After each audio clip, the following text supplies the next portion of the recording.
Hola,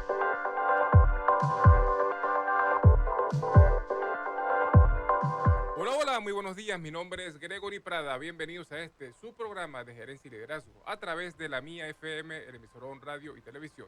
Les recordamos que estamos transmitiendo desde la ciudad de Patterson, Nueva Jersey, en Estados Unidos, para todo el mundo.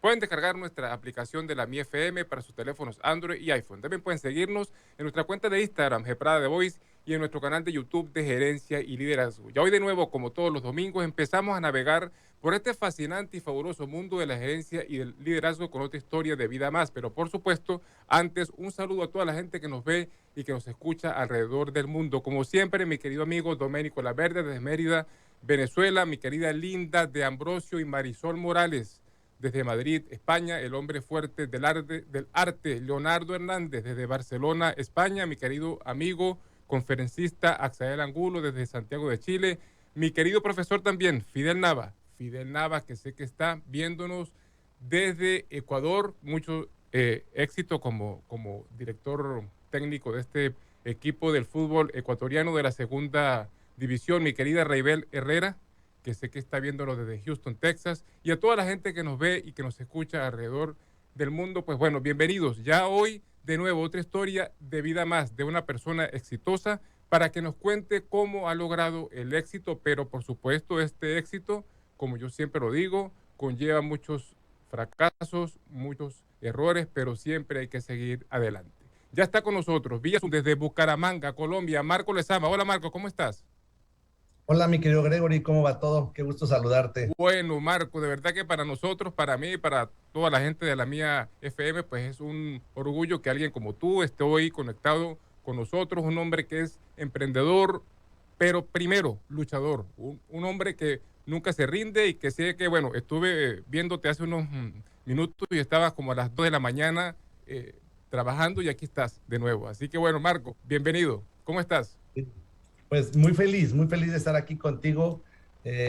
Algo que desde hace meses, eso me sorprendió mucho, la verdad, de que tú con tanta anticipación me empezaste a invitar a este evento, a este producto que vamos a hacer, esta entrevista.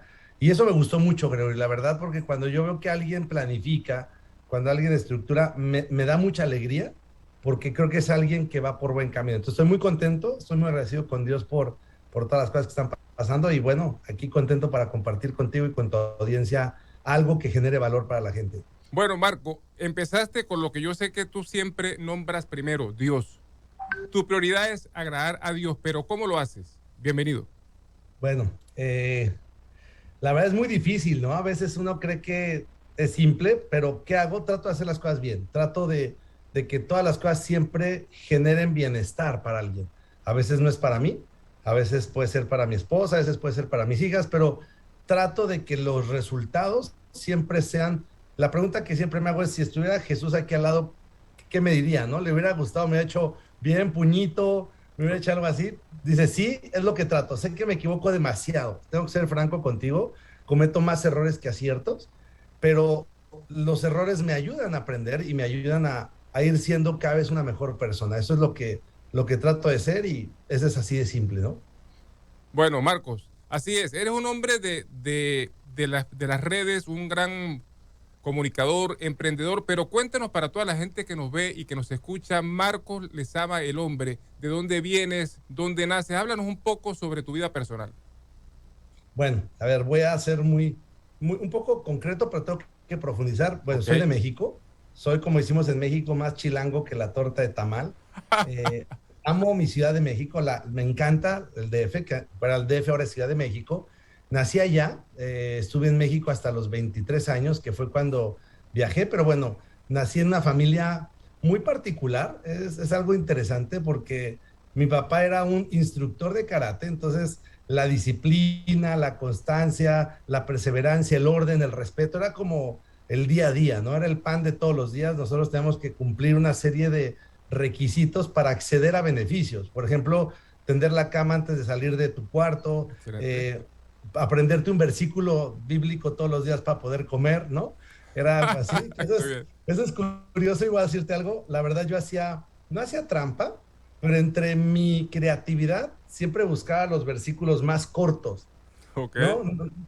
Y no era de aprendérmelo, sino de ser, quiero cada vez uno más corto, ¿no? Entonces, no, creo que el más corto se llama Jesús lloró, es un versículo ahí muy cortito. Ok, Entonces, era una ambivalencia, ¿por qué? Porque en mi casa la presencia, hablar de Dios era todos los días, pero por otro lado había un instructor de karate. Entonces, imagínate cómo un poquito rudo, a veces la gente dice, no entiendo, pero así era mi vida. Entonces, por un lado, totalmente hacer cosas que agradaran a Dios, por otro lado, karate, disciplina, constancia. Entonces, así crecí en una familia donde mi familia era mi mamá, mi papá y mis dos hermanas. ok, Me enseñaron que la familia es eso, los demás son familiares. Me enseñaron que cuando tú te casas, lo principal es tu familia, tu núcleo familiar, no tus papás, no tus hermanos, no tus primos. Entonces, en mi concepto de familia era 5, siempre juntos a todos lados, ¿no? Si un viaje, un fin de semana, a veces nosotros nos quedábamos dormidos porque mis papás tenían reuniones largas, pero siempre ahí, ¿no? Siempre todos como familia burrón, que dicen todos pegados, ok, para arriba y para abajo, ¿no? Había veces, claramente, que mis papás tenían que viajar solos, viajaban solos por temas de, pues no sé si de distancia, de presupuesto, pero prácticamente era raro cuando nos quedábamos alguien, ¿no? Cuando alguno no iba. Entonces, crecí una familia donde tuvimos lo suficiente para vivir bien, no quiere decir ni ricos ni pobres, no creo que tuvimos, gracias a Dios, momentos muy buenos, pero también tuvimos momentos de ajuste, ¿no? Entonces, esa enseñanza que mi papá nos decía, por ejemplo, los domingos, hoy tienen tanto presupuesto para gastar, llegamos a un restaurante y uno tenía que ver la carta y escoger, ¿no? Uno decía, bueno, tengo tanto dinero, se me antoja este, pero no este, y había días que de repente la pregunta era, papá, ¿hoy qué? Decía, hoy lo que quiera, ¿no? Era como esos momentos de ambivalencia que te permiten dar agradecimiento de todo. Y bueno, estudié, para ser concreto, es una carrera que se llama actuaría. ok, Eh, Actuaría es una carrera que me enteré tarde, me enteré ya en el último semestre de la preparatoria. Me enteré tarde porque para yo haber estudiado actuaría, que es matemático, físico matemático, tenía que haber estudiado área 1, es el último año de preparatoria en México, donde te especializan en un nivel más sofisticado de matemáticas. Pero yo no estudié área 1, yo estudié área 3 porque mis amigos están en área 3. Yo quería estudiar economía y te voy a decir por qué llegué a actuaría. Un profesor me dijo, Marco, tú eres muy bueno para las matemáticas, deberías estudiar actuaría porque los actores ganan mucho dinero, ¿no? ok, Eso fue lo que me dijeron. Yo estaba muy verde, la verdad tenía 17 años y creo que mi edad emocional no era de 17 años, era más joven. Yo ok, pensaba más en jugar básquetbol, pensaba en fútbol, no pensaba en novias, pensaba más en diversión, en amigos. Y ahí fue cuando entré, y creo que eso es algo que a todos nos ha pasado, bueno, no a todos, a 3/4 partes de la población nos pasa que estudiamos una carrera, y cuando salimos decimos, está bien, pero no es lo que me imaginaba, ¿no? Creo ok, que son muy poquitos los que salen realmente definidos, determinados, y dicen, esto es lo mejor que me pudo pasar. Yo no. Mi caso fue que terminé la carrera sintiéndome un poco insatisfecho con todo lo que hice. Fue mucho sacrificio, estuve en una universidad muy, muy exigente, demasiada tensión, y bueno, eso fue prácticamente lo que fue mi formación profesional, y con lo que de alguna manera el bagaje con lo que salí a algo que se llama estudios de mercado, ¿no? Entonces, esa es mi vida. En el año 2020, en el año 2000 terminé la universidad, y tuve algo bien importante. Te voy a contar esto, Gregory, no lo he contado mucho. Yo conocí Europa a los 23 años, ok, 23, 22 años de edad. Y fue porque mi papá iba a ir a un torneo de karate. Mi hermana Nora, que es mi hermana de en medio, me dijo, Marco, no seas tonto, entrena karate, porque yo entré en rebeldía con el karate, ¿no? O sea, eh, ahorita te cuento la historia del karate. Entonces dijo, entrena karate y te le pegas en papá y te vas a Europa. O sea, él te va a llevar si vas a competir, si no, no te lleva, ¿no? ok, Entonces dije, tienes razón, me puse a entrenar, pero yo tenía objetivo quedarme en Europa unos meses, cuanto lo que pudiera. Me puse a ahorrar un año antes, empecé a planificar todo y logré ir de ese viaje. Y difícil cuando tú llegas con tu papá y con tu familia y todo, y luego se van y tú te quedas solo. Y Europa, conocidos Europas muy diferentes. La Europa de hoteles, de transporte, taxis, a la Europa de backpacker, de dormir en hostal, de dormirme en el tren porque se me había acabado el presupuesto. Ok. Y eso te forja, ¿no? Eso te permite darte cuenta de lo bendecido que eres. Cuando tú llegas a tu casa, abres el refrigerador, está la leche, están los huevos, está todo, echas tu ropa a lavar, a los 3 días aparece limpia, ¿no? O sea, agradeces mucho todo lo que tienes y eso hizo un cambio en mi vida donde dije, no puedo ser alguien que salga de mi casa hasta que me case. Tengo que aprender qué es pagar agua, qué es pagar luz, qué es pagar renta. Y curioso o no, regresé de Europa y me fui a vivir solo con 2 amigos, porque no me alcanzaba, ¿no? Para vivir, convencí a dos Ok. y nos fuimos a vivir esa experiencia solo y eso dio propicio a todo lo demás que es una segunda etapa de mi vida, pero ahorita creo que con eso te cuento un poquito quién soy, de dónde vengo y un poquito cómo es mi vida, ¿no? Antes de la universidad y antes de empezar a trabajar. Bueno, Marcos, excelente. Bueno, tú pues, desde el punto de vista de obtención de ingresos decides convertirte en empresario y en emprendedor, pero no es fácil. Pudiste haberte ido en México, trabajar como funcionario, 20 o 25 años, de lunes a viernes, pero decides lo más difícil.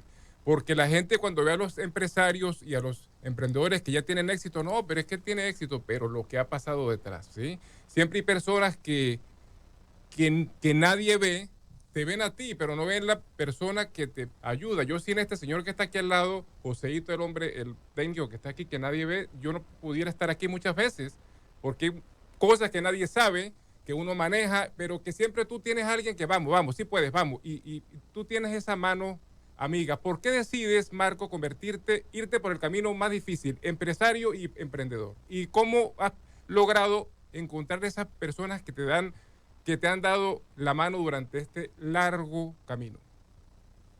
Uy, qué buena pregunta. Creo que esto nunca lo había, para serte bien franco, nunca lo había visto desde el ángulo que me lo estás planteando, Gregory, pero mira, eh, a mí me proponen viajar a Colombia en el año 2002, en la empresa donde yo trabajaba, que era de estudios de mercado. Me proponen viajar a Colombia, irme a vivir a Colombia para abrir la empresa allá. Eh, yo tenía 23 años, creo que el dueño no sabía que yo tenía 23 años. Yo, sabiendo cómo es las cosas, yo no le hubiera mandado a alguien de 23 años a otro Claro. país, la verdad. Y yo llegué a Colombia, abrí de empresa sin yo ser de alguna manera un experto. Yo no tenía ni idea lo que era abrir una empresa. Yo era un buen empleado, Ok. yo era un buen gerente de cuenta.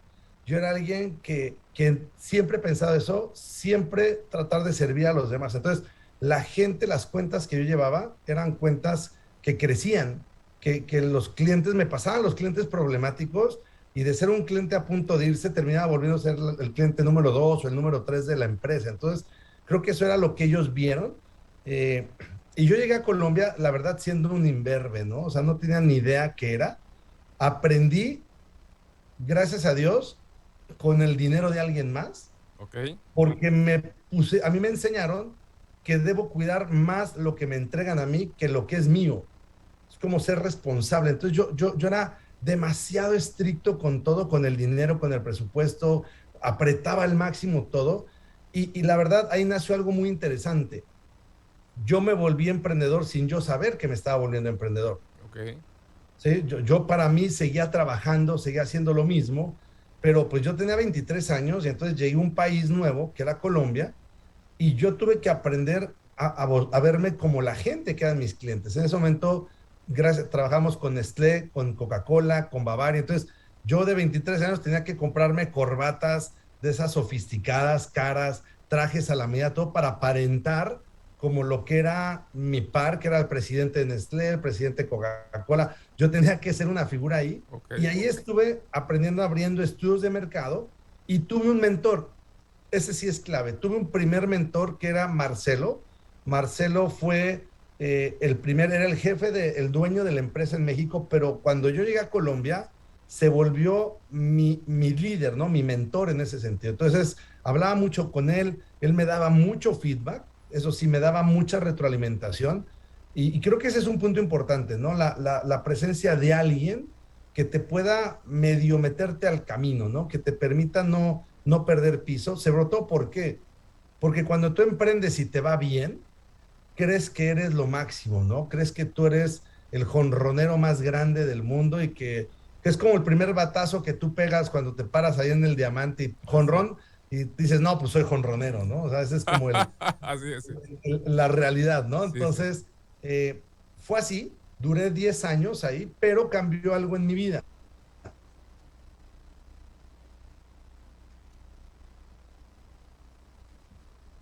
Hubo un... Colombia, Ok, dime, dime. eh, sí, yo negocié muy mal al venirme a Colombia porque no sabía que existía algo que se llama expatriados. No sabía que existía esa palabra. Eh, pero todo en la vida siempre cae por su propio peso, pero negocié muy bien la parte variable, la parte de resultados y la parte de utilidades. Me dan un porcentaje por las ventas y un porcentaje por las utilidades. ¿Qué pasó, Gregory? Que todo empezó a salir muy bien. Colombia, luego abrimos Venezuela, luego abrimos Ecuador, luego abrimos Centroamérica, que nunca lo pensamos así. Ok, Y te hablo que en 6 años ya tenemos 4 países y lo que yo había negociado aplicaba para todo lo que yo abría. Entonces, de algún momento a otro, de ser un gerente de cuenta, empecé a ser un director regional, que nunca existió ese cargo, pero yo era la cabeza, yo era el que contrataba a la gente, el que abría las oficinas, el que abría los puntos, el que iba a contactar a los clientes. Y eso me permitió tener una visión de empresario siendo emprendedor.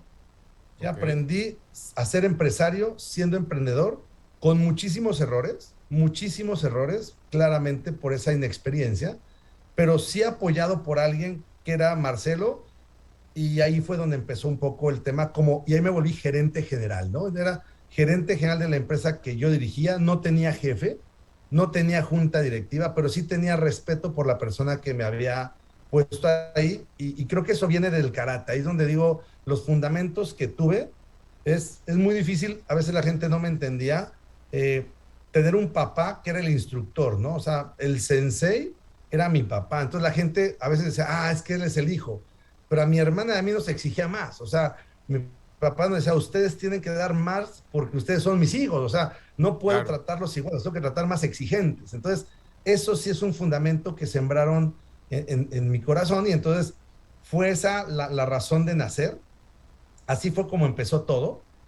Eh, Paralelamente hubo una cosa interesante. En algún momento yo hablando con Marcelo, Marcelo se dio cuenta que yo quería más en la vida, ¿no? Que yo abrí una empresa de estudios de mercado, sí, pero necesitaba más. Y él me dijo una vez algo, me dijo, Marco, yo te mido a ti por resultados. A mí no me importa qué haces. A mí me importa que los resultados sean los que estamos esperando, sean los que están en el presupuesto, sean los que... Si tú quieres hacer de más cosas, porque me dijo, yo sé que tú quieres probar más, hazlo, mientras no me falles en los resultados. Y ahí sí nació el marco emprendedor, y ese marco emprendedor sin mentor, porque el mentor lo tenía en la empresa de estudios de mercado, Ok, empezó a hacer cuanta estupidez se le ocurrió, ¿no? Empecé a entrar, invertí en restaurantes, invertí en bares, invertí en agencias de publicidad, traje CrossFit a Colombia, empecé a montar un montón de negocios y un montón de joyería, cuanta cosa se me ocurría. ¿Por qué?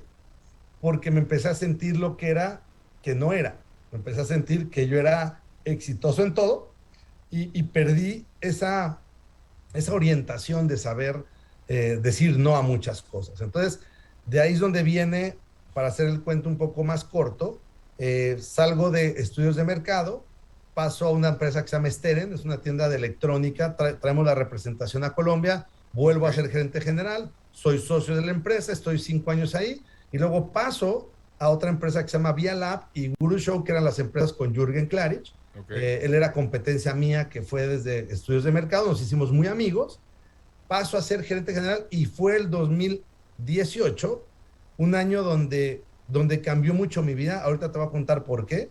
Pero en todo ese in-between, del 2000, voy a quedarme desde el 2003 que llegué a Colombia hasta el 2018, yo siempre tuve una posición de gerente general que me permitía tener un ingreso alto, porque un gerente general de una multinacional siempre tiende a tener buenos ingresos, y con todo lo que yo hacía ahí, hacía mis emprendimientos por aparte, ¿no? Entonces monté gimnasios, monté empresas de bicicletas, empresas de contenedores, o sea, inversiones, todo lo que se te puede ocurrir, que siéndote franco, más de la tercera parte hubiera, o más de dos terceras partes, hubiera sido mejor no hacerlo, Ok, porque no dio lo que esperaba. ¿Por qué? Porque me dejé llevar por los riñones, por el instinto, por las tripas. así es. Y no pensé y comencé a tener ahí varias cositas que han sido negativas. Entonces, para contestar la pregunta que se hizo un poquito larga, pero es, ¿cómo aprendí? Aprendí con un mentor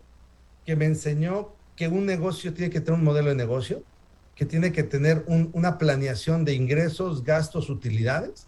Eso lo aprendí desde el 2003 y eso fue lo que me permitió en muchos casos salvar algunos proyectos, salvar algunos negocios, otros no, porque eran insalvables, pero eso, ese fundamento que sembraron en mí, sí me hizo entender que al final todo negocio tiene que generar utilidades, ¿no?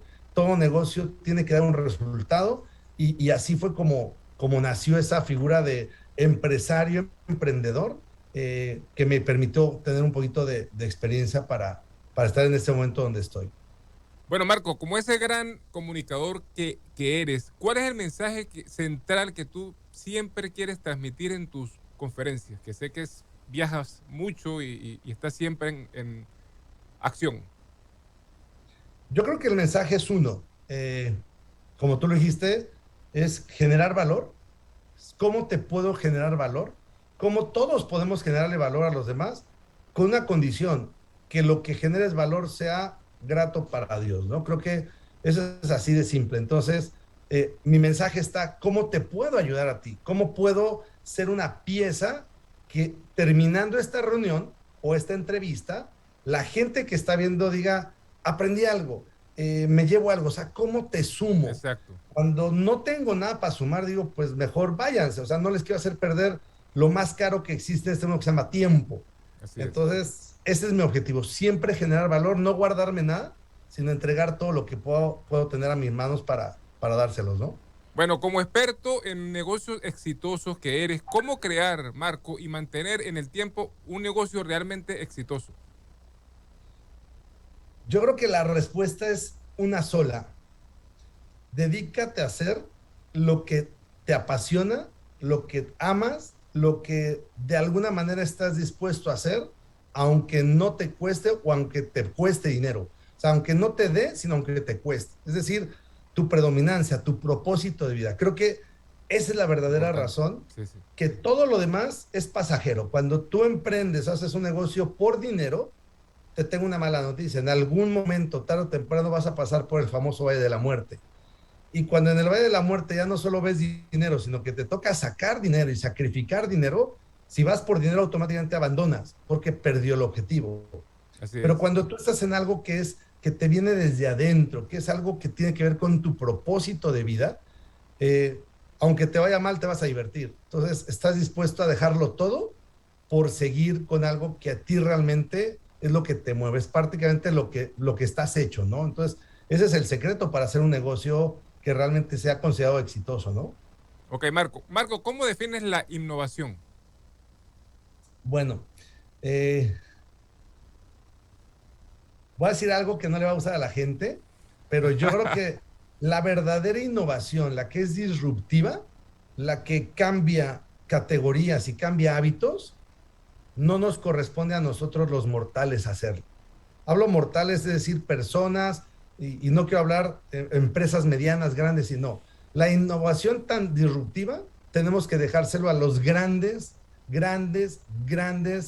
jugadores del mercado, porque lo he intentado y esa innovación disruptiva no te da, no hay dinero que alcance para poderlo conseguir, ¿sí? Ok, Hablo de disruptiva, hablo del Red Bull hace 20 años, ¿no? Eso era algo ok. disruptivo, el iPhone hace 20 años. Pero la innovación, ¿dónde parte? O a veces, ¿dónde podemos aprovechar la innovación? La innovación es desde que tú haces algo de una manera diferente para solucionar un problema, ¿sí? Ok, A veces es simple, a veces la innovación no requiere una sofisticación tan grande, es simplemente, como yo le explico a la gente con la que trabajo y a los que doy consultores, yo no soy más que un dron. Imagínate que tú estás en un laberinto y cuando tú estás en un laberinto y no empiezas a encontrar la salida, empiezas a desesperarte un poco. ¿Qué es lo que nos toca hacer para innovar? Innovar es agarrar y hacer la forma o las cosas de otra forma. Simplemente que hace un dron, imagínate que sube vertical. Entonces, cuando tú empiezas a subir, lo único que haces es que empiezas a tener un mayor panorama, una mejor visión. No te estoy moviendo de tu ubicación, solo te estoy levantando. Entonces, cuando tú cambias esa perspectiva y subes, puedes que desde arriba digas, ah, ya vi dónde está la salida, ya encontré por dónde. Entonces, vuelves a bajar, ya respiras y entonces haces la situación o la salida de una forma diferente. Creo que esa innovación, a veces nos queremos sofisticar demasiado en querer ser radicales, cambiar todo, y a veces es un pequeño, como se dice en inglés, un fine tuning, un ajuste mínimo Ok. para terminar de apretar las tuercas y simplemente verlo desde otro ángulo, que nos falta mucho eso. A veces nos falta el ángulo desde la persona que recibe el productor. Siempre lo vemos desde el que lo da, a veces nos toca irnos al que recibe y con eso puedes darte cuenta que hay oportunidades diferentes, ¿no? Bueno, Marco, se habla mucho de los infoproductos, pero estoy seguro que la mayoría de la gente no tiene ni idea qué son. Cuéntanos, tú que eres un experto, ¿qué son los infoproductos y cuáles son esos requisitos mínimos que tú debes poseer, Marco, para emprender en el mundo digital? Bueno, eso está, me encanta que hagas la pregunta porque precisamente ayer a las 2:30 de la mañana estábamos terminando de grabar Yo te un vi, infoproducto. estuve ¿Qué es viendo un por allí. infoproducto? Creo que es la evolución de la educación, ¿sí? Creo que es esa evolución donde de alguna manera tú puedes aprender algo en un periodo más corto, en una precisión más adecuada a una necesidad puntual que tienes. Es como, ¿por qué lo llamo? Es como la evolución de la educación, porque antes tú ibas a una universidad y tenías que estudiar 5 años, una carrera de 5 años, para posiblemente aprender 10 materias, que eran las que realmente tú necesitabas, ¿sí? Así es. Luego salieron ya como los diplomados, los cursos, y claramente ya de 20 son 10, en lugar de 50 son 10, son de 20, 10, pero sigue siendo mucho y a lo mejor mucho es teórico. La universidad, el problema que tiene es que se volvió meramente teoría. Y hoy en día lo que nos hemos dado cuenta es que la teoría a veces no alcanza ni siquiera a escribirse cuando ya hubo un cambio en lo que estás haciendo. O sea, la parte del mundo tiene una velocidad tan ágil en ese momento, las redes sociales se mueven tan rápido que escribir la teoría de aquí a que está lista cuando sale ya no es real, ya algo se modificó. En cambio, los infoproductos consisten en agarrar el conocimiento de alguien aplicado en algo para obtener un resultado preciso. Entonces, son cosas muy puntuales, claramente hay de todo, ¿no? Hay buenos, hay malos, hay extraordinarios, hay patéticos, hay de todo. Pero la forma o en el centro, lo que tú estás comprando es un conocimiento aplicado de alguien en una situación que es parecido a lo que tú estás viviendo, lo que tú estás necesitando en este momento. Entonces, es empaquetar, es agarrar información de la experiencia del que lo transmite junto con todo lo que está en Internet. A veces no dicen, todo está en Internet. Claro, toda la información en este momento del mundo está en Internet, está gratuita. Así es. El problema es cuánto tiempo te tardas o de qué manera la buscas para traerla condensada. Entonces, lo que es un infoproducto es como un reductor de búsquedas masivas de leer 20 libros, sino te traigo los resúmenes de las cosas más especializadas. Digerido es como darte papilla, ¿no? Como traer los mejores extractos, como una cápsula de 25 vitaminas, te Okay. la doy directamente y eso es un infoproducto. ¿Qué necesita la gente? Creo que es algo que a veces no pensamos, es que sabes hacer bien, que puedes volver un método y que si alguien más lo aplica puede obtener un resultado similar al que tú obtuviste. Entonces, ahí caben cosas como la historia famosa de un personaje que hizo un infoproducto en Brasil de cómo reparar lavadoras y Okay. el tipo se volvió millonario y está ahí en Hotmart, en la plataforma más grande. Ahí está ese, como personas, grandes líderes que han sacado productos y no funcionan. ¿Por qué? Porque depende qué tan práctico y qué tan real sea que lo que te enseñan ahí, tú poniéndolo en práctica, te dé un resultado. Bueno, Marco, Eso necesitas. excelente. Marco, tiene 3 quiebras financieras y 27 fracasos en negocios y emprendimientos. ¿Qué fortalezas has desarrollado con el fracaso?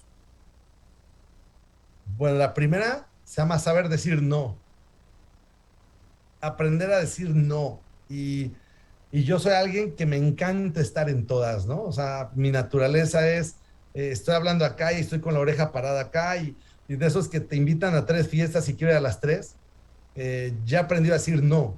Y eso es lo más duro Ok, para alguien que somos creativos, que somos eh, esos que estamos explorando todo el tiempo el mundo, siempre cuestionando, nos queremos estar en todo. Y ese es un primer error. Dije, aprender a decir no. Y aprender a decir no es respetar tu decisión, respetar lo que tu experiencia misma te dice y respetar lo que los mismos números te dicen. Entonces, las quiebras sí te ayudan a ser una mejor persona, ¿sí? Sí te ayudan a ser una mejor persona. Y esas quiebras a mí me ayudaron a darme cuenta que yo tengo muchísimos errores, tengo que aprender a confiar en más personas y sobre todo aprender a delegar. Eso es lo segundo, aprender a delegar a alguien más capacitado que tú. A veces el emprendedor cometemos el error de creer que somos el mejor elemento para nuestro negocio y que no hay nadie más propicio que nosotros, porque nosotros lo concebimos, nosotros, sí, pero es que si fuera así, la mamá de un hijo nunca lo mandaría a la escuela, la mamá del hijo le enseñaría todo. Y por las mamás inteligentes, los papás inteligentes, mandan al hijo a la mejor escuela donde están los mejores profesores, al mejor instructor que hace esto, a la mejor academia de esto, porque tienes que entender que tú como emprendedor, lo mejor que haces es que el negocio nazca. Pero una vez que el negocio nace y está listo, pon a alguien mejor que tú para que lo dirija, porque los emprendedores somos pésimos administrativos, somos pésimos operadores, somos grandes creadores, pero malos ejecutadores, malos controladores, ¿no? Entonces, ok. esos son mis aprendizajes en estas 3 quiebras, ¿no? Bueno, Marco, como experto en proyectos inmobiliarios, ¿cómo ves el mercado inmobiliario en estos momentos en Estados Unidos y en América Latina? Oye, esa pregunta es buenísima, ¿no? Eh, yo creo que en este momento, curioso, mercado inmobiliario es el más grande que existe, ¿no? O sea, hablar de inmobiliario es el ticket más alto que cualquiera de nosotros vamos a pagar. O sea, no hay nada más caro que compremos nosotros que lo que es algo inmobiliario. Pero ¿qué pasa? Siento que el mercado inmobiliario sigue haciendo las cosas como antes. No ha evolucionado como debería haber evolucionado. Es decir, nos siguen vendiendo en muchos casos, no puedo hablar en absoluto, pero sí hablo más así para entender, nos siguen vendiendo metros cuadrados, nos siguen vendiendo recámara, baño, cocina, comedor, nos siguen vendiendo el tema de alta rentabilidad. Y la verdad lo que nosotros queremos como seres humanos es estilos de vida. Queremos Ok. pertenecer a, queremos aspirar a hacer algo, queremos hacer las cosas que nos hagan sentir mejor. Entonces, cuando tú vas y le preguntas a alguien, oye, ¿por qué compraste acá? No, es que aquí el metro cuadrado me salió más barato. Digo, es que no es un tema de metros cuadrados. Me dices, es que aquí tengo la mejor versatilidad para poder estudiar y de pronto tengo alternativas, no gasto tiempo en desplazamientos, aquí tengo funcionalidades. Entonces, no existe. Entonces, el sector inmobiliario siguen vendiendo, vamos a decir, prepandemia, ¿no? Antes de la pandemia, y mira el dato que te quiero dar, Gregory. Antes de la pandemia, el hogar tenía un significado, era recarga, Ok. ¿sí?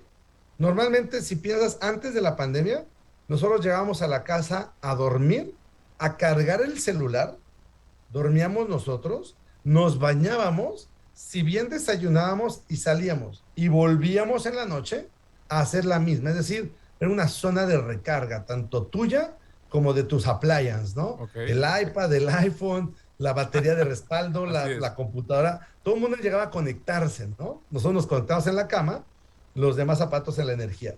Llega la pandemia y entonces ese hogar o esa zona de recarga se vuelve refugio.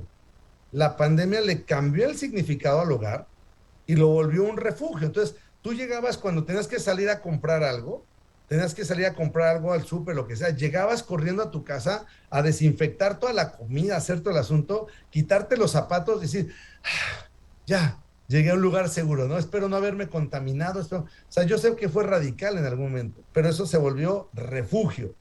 En este momento en que estamos, 2 años después de la pandemia, si bien sigue siendo refugio, ahora se llama mi lugar de trabajo, mi lugar de optimización. Ok. ¿Por qué? Por eso que estamos haciendo tú y yo. Hoy yo tendría que haber viajado a Nueva York para luego irme, agarrar un carro o a New Jersey, llegar contigo, poderme conectar ahí, A la cabina poder de haber correcto. planificado. En este momento, hoy, somos optimización porque estamos juntos. Gracias a la tecnología, podemos tener este acercamiento.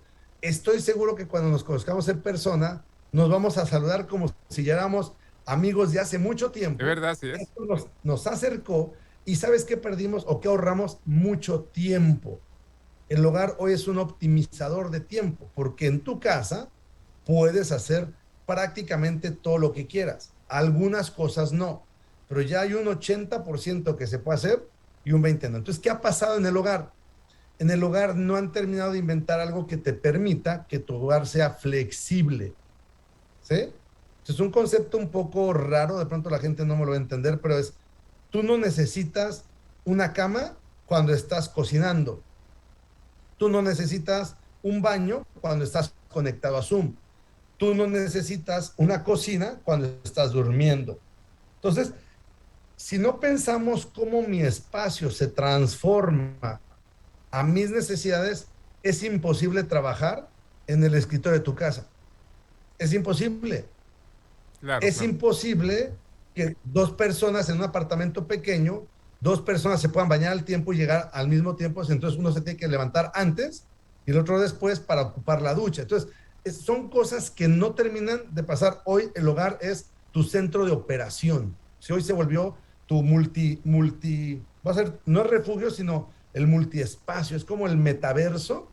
Ok, Hoy en día lo que tú dices es un hogar que sea funcional y pueda ser flexible. Es lo ok. que está pasando hoy y ahí está, le estoy dando el dato si alguien trabaja en el inmobiliario, ahí tiene todo el tema. Ahora, para terminar, hoy, Gregory, la tierra no vale lo que valía antes. Ok. Antes la tierra era lo más importante, porque era ubicación, cerca a tal lugar. ¿Por qué perdió valor? Por eso que te acabo de decir. Hoy, si yo puedo conectarme a Zoom, hoy vale más que mi propiedad tenga un buen internet, que tenga un buen ancho de banda, que tenga un buen sistema de aislamiento de sonido, que yo pueda tener en un mismo espacio, pueda haber dos personas teniendo dos reuniones simultáneas, eso vale más. Entonces la tierra perdió valor. ¿Qué generó valor? El concepto. ¿Qué es lo que hay? Porque el concepto genera algo que es como manada, como tribu. ¿Por qué pertenecer a este segmento? Entonces, hoy tú estás buscando, la gente está buscando una propiedad donde la gente que vive en la propiedad sea afín a mí. Antes no, antes te tocó ese vecino, aguántate. Hoy es dónde quiero estar, dónde está la gente cool, dónde está la gente, la nómada que piensa como yo, cómo están los de sistemas, cómo están los que somos generadores de contenido. Porque tú sabes que cuando te juntas, ahí vas a poder tener más elementos que te ayuden a ti a funcionar mejor. Bueno, Marcos, excelente. De verdad todo lo que nos cuentas. Bueno, también eres un educador. Tienes más de 10.000 alumnos en todo el mundo. ¿Qué es lo que más te apasiona de enseñar?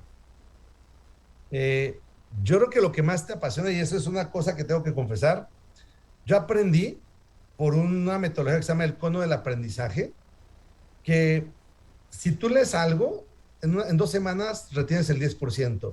Si tú lo lees y lo escuchas, es el 20%. Luego, si tú lo lees, lo escuchas y lo visualizas, es el 30%. Y va subiendo. Pero el que era más alto, el que daba el 90% de retención, era todo lo demás, más enséñalo. Cuando tú lo enseñas, lo retienes muchísimo más, muchísimo más. Entonces, la decisión mía fue en el 2018, cuando alguien me hizo una confrontación de, Marco, ¿tú qué eres? ¿Tinaco de agua o llave de agua? Yo no entendí, dije, pensé que me estaban diciendo porque estaba muy gordo, dije, de pronto me están viendo muy gordo como tanque de agua. Ok, Ahorita te digo al final cuál fue la conclusión y eso ok. me llevó a empezar a compartir todo. Entonces, educar para los que de alguna manera no han estado, no se trata de ser docente, no se trata de ser profesor, se trata de ser alguien que comparta tu experiencia. Hay que aprender algunas cosas, como hablar, cómo transmitir, porque lo que me decía hace 2 días una amiga, los problemas del mundo son no solos, comunicación. No se comunica igual, el que recibe no es el mismo que el que emite. Entonces, Cuando te hablo de 10,000 alumnos, ha sido una larga carrera haciendo muchos infoproductos con Jürgen. Son 10 proyectos que hemos lanzado de diferentes índoles y la verdad, para mí ha sido demasiado enriquecedor porque cada vez que conoces a alguien que tú le ayudas en algo en su vida, que te dicen, Marco, aprendí algo contigo, esa es la cantidad de energía positiva que recibes, te nutre para poder hacer más y para poder tratar de seguir haciéndolo más. ¿Es un reto? Sí, es complicado. Señores, en 1,000 personas, solo 1,000, tienes muchos calvos, muchos de ojos azules, muchos de raza blanca, hay de todo. Entonces ahí vas a tener que ser flexible, vas a tener que entender que cada persona tiene una percepción de las cosas diferentes. Entonces tienes que aprender a ser alguien que escucha y siempre buscas cómo ponerte del lado de ellos para ayudar que lo que ellos quieren llevar a cabo, tú puedas ser un vehículo para hacer. No es fácil, pero sí es muy gratificante. Entonces, en eso estoy muy convencido de que la educación es el único vehículo con el cual podemos contribuir al mundo y no es a corto plazo, es a mediano, largo plazo, son 2 generaciones, lo que más o menos tarda en que cambie el mindset de la gente y por eso estoy ahí metido y ese es lo que hoy más me satisface en todas las cosas. Bueno, Marco, hablando de Jürgen Klarik, una vez él dijo algo que yo dije, bueno, yo paso por lo mismo. Él dice que aunque él desde muy joven estuvo en el mundo del emprendimiento, él dice que él encontró su propósito de vida después de los 40. A mí también, yo pasé por lo mismo. Yo pasé muchos años y después de los 40 fue que me di cuenta que era lo que yo quería hacer en la vida y lo haré hasta mi último día. Pero en mi caso particular, cuando uno tiene la vida muy sencilla o uno camina, uno va y vive todos los días, pero cuando hay situaciones personales y interiores que se paran ante ti y que ves que no las puedes superar y que te empieza a traer problemas, tú empiezas a ver, bueno, ¿cómo hago para cambiar? Y eso hizo que yo empezara con un largo trabajo que falta mucho, eh, encontrara lo que yo quiero hacer. ¿Qué recomiendas tú a todas esta gente que nos ve y que nos escucha para que encuentren cuál es ese propósito de vida? Porque hay gente que lamentablemente muere y nunca lo encuentra. Bueno, te voy a dar mi caso, yo lo encontré a los 40 años. Yo me tardé 40 años para encontrar, por eso te hablé del 2018. Ok. Te hablé de mi historia gerente general hasta el 2018. Yo en el 2018 tuve pues, la oportunidad y yo sé que creyendo todo por parte de Dios que me apareció un momento que fue que conocí un famoso test Benzinger. Se llama así el test Benzinger. Ok. Me lo hizo una persona que se llama Pablo Torres, también Nora Beltrán, que es alguien que admiro muchísimo, a los dos los admiro muchísimo, son maestros míos, he aprendido demasiado de ellos. El test Benzinger es una doctora, Catherine Benzinger, neurocientífica, que dice que el cerebro, si yo me agacho así y tú partes en 4, el cerebro está partido en 4 cuadrantes. Ok. Cada cuadrante tiene una predominancia. Vamos a decir que es una predominancia, es la capacidad máxima de hacer algo mejor que nadie más. Entonces, por ejemplo, yo puedo agarrar mi celular y con mi celular querer clavar un clavo en una pared y lo puedo hacer. Si agarro el borde, le mido bien, le pego y puedo poner clavos. ¿Qué Ok. puede pasar en algún momento? Que yo a la hora de estar clavando un clavo dañe el display y se dañe el celular por estar haciendo algo para lo que no está hecho, pero Ok. lo puede hacer. Ahora, los seres humanos, tú, yo y cualquier persona que nos esté escuchando, puede hacer algo. Métele 10,000 horas a lo que quieras y te vas a volver un experto. Ok. Punto. Lo que quieras hacer, 10,000 horas. ¿Quieres ser un gran guitarrista? 10,000 horas. ¿Quieres ser un gran corredor de Fórmula 1? 10,000 horas. O sea, si tú le metes 10,000 horas, eso vas a lograr, vas a ser un gran experto, que el mundo está lleno de grandes expertos. Pero ¿dónde viene la diferencia? Cuando tú encuentras tu predominancia y le metes las 10,000 horas, no hay nadie igual que tú. Es Messi jugando fútbol, ¿sí? Ok. Messi jugando fútbol es la predominancia, con las 10,000 horas se vuelve el mejor jugador del mundo. Oye, ¿Cristiano qué es? Cristiano son 20,000 horas, no son 10,000. Él ya le metió 20,000, pero su Así es. predominancia no es la misma que tiene Messi, ¿sí? Así es. Entonces, martillo, clavando clavos, no va a haber nadie mejor, ni el celular, ni el libro, ni el cuerno, ni el zapato para clavar clavos como el martillo. Ahora, el martillo puede decir, yo no quiero clavar clavos. Yo no, a mí no, está bien, es válido. Entonces, ¿por qué te cuento esta historia? Porque muchas veces la predominancia que nosotros tenemos, no queremos reconocerla como predominancia. ¿Y qué hacemos? Hacemos 10,000 horas en muchas cosas más. Ok. Yo estudié matemáticas porque era bueno para las matemáticas. ¿Qué quiere decir eso? Tenía habilidades, es decir, tenía horas de vuelo haciendo matemáticas.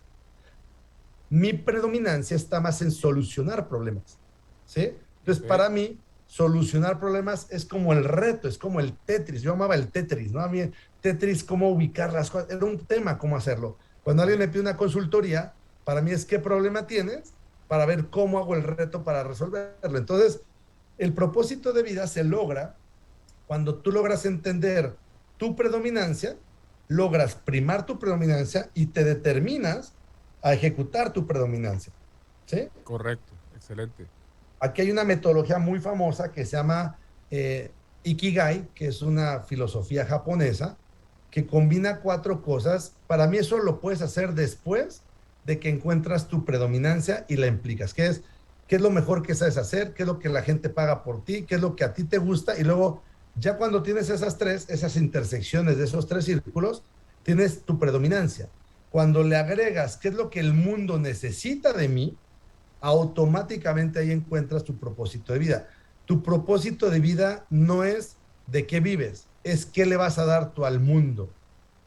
Pero tú no le Ok. puedes dar al mundo lo que tú no tienes. Si tú no Correcto. tienes tu predominancia definida, no la puedes poner a disposición. Tu talento no lo puedes poner a disposición del mundo si tú mismo no lo tienes descubierto. Y tú Así me es. decías algo ahorita, hay gente que muere y nunca lo sabe. Tristemente yo tengo el caso de mi mamá y mi tía, ¿sí? Mi mamá y mi tía son las 2 personas que más amo y más importantes después de mi esposa, claramente. Dios, mi esposa, mis hijas, luego ya viene mi mamá y mi tía. ¿Por qué? Porque son personas que me dieron demasiado en la vida. Cuando nosotros viajábamos y nos teníamos que quedar con alguien, era mi tía la que nos cuidaba. Entonces mi tía era como mi segunda mamá, ¿no? Mi tía nunca tuvo hijos, pero yo las veo hoy. Estuve hace poquito con mi tía, tuve la fortuna de poder reunirme con ella en Cancún, la invité a comer así, como que se siente demasiado bonito poderle devolver algo a alguien que dio tanto por ti. Y yo la veía y le preguntaba, tía, ¿y tú qué quieres en la vida? ¿Qué buscas en la vida? Tienes casi 80 años y me preguntas, ¿qué haces en la vida? Lo mismo mi mamá. Y la respuesta es, no sé. Y digo, pues por lo menos ser feliz, ¿no? O sea, no Claro. hagas nada que no te haga feliz, pero la felicidad no es el propósito de la vida, es la consecuencia de vivir tu propósito. Así es verdad. Entonces, pero ellas, para serte bien franco, creo que a ellas no les interesa encontrar su propósito. Creo que ellas están en una zona de confort donde es más fácil Tranquilidad. quejarse, Así es.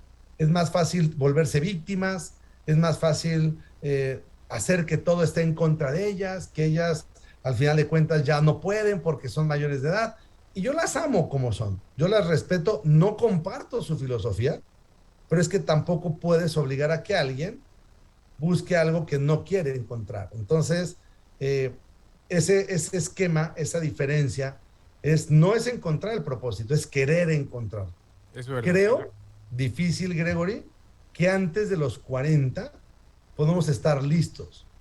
Lo creo, no tengo las herramientas, no tengo la validación para lo que te digo, pero creo que la vida uno tiene que madurar muchas cosas, tiene que pasar por muchas cosas para poder estar mucho más aterrizado y poder realmente tener conciencia plena de hacer lo que quieras. No dudo que haya niños, que haya adolescentes, que haya jóvenes que ya lo puedan hacer. Bendecidos son, porque tienen toda la vida para vivir en plenitud.